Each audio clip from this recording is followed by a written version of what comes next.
Chris, you've just released your half-year figures. How should we view them? It's been a good first half for British Land. We've really been driving income through letting up our portfolio, particularly the office side.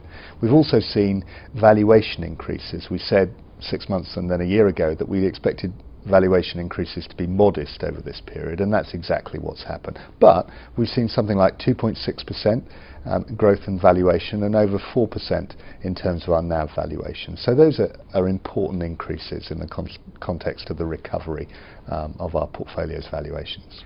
It's not just value though, is it? What's happening to income?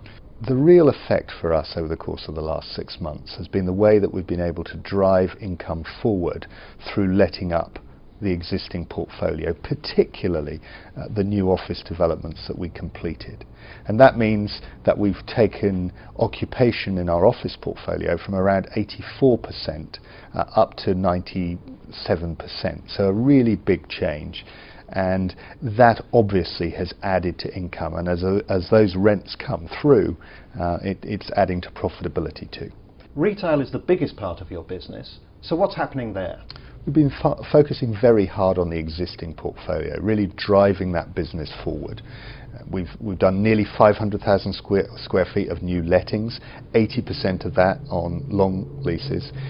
And it's that quality in our portfolio which is enabling us to do that, because it's our portfolio where the best retailers, big retailers, want to come into our space, and that's enabling us actually to start to push rents forward in the best parts, something that we haven't seen for a while.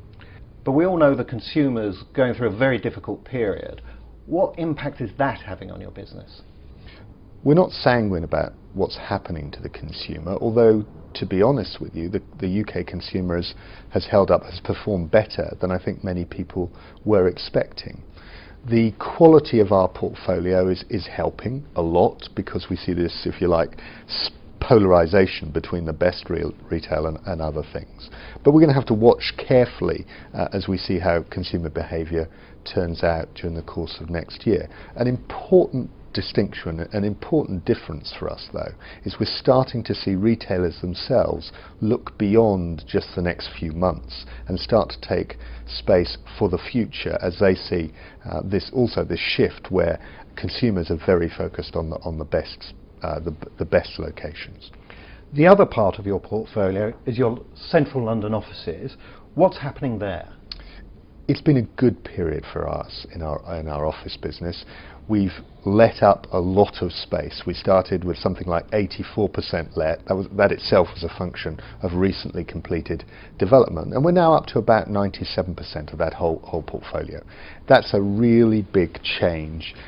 It's driven income, it's driven profitability in the right direction, and it's also given us a lot of confidence about the future, and it's really on the back of that we've taken decisions, as you know, with respect to our development portfolio and the development part of our business. Now, on that development you've just been talking about, you're spending £1.5 billion. Why now?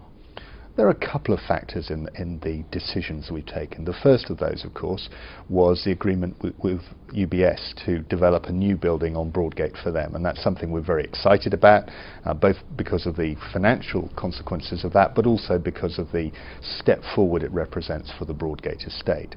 Elsewhere, we've been very focused on what we see as being a shortage of space availability over the next few years, of really high grade, top quality space, both in the West End and in the city. And it's in that context you should see our announcement with respect to the Leadenhall building in the city, and also in terms of what we call NEQ, which is the final piece of the jigsaw puzzle that is our Regent's Place estate. The Leadenhall development has attracted a lot of comment. Why is that so significant? We're very excited by the Leadenhall building. It's going to be an iconic building with, I would say, some of the highest quality space that's ever been built in London, over 47 floors, and absolutely stunning architecture. So it's something special for British Land. Chris Grigg, thank you very much.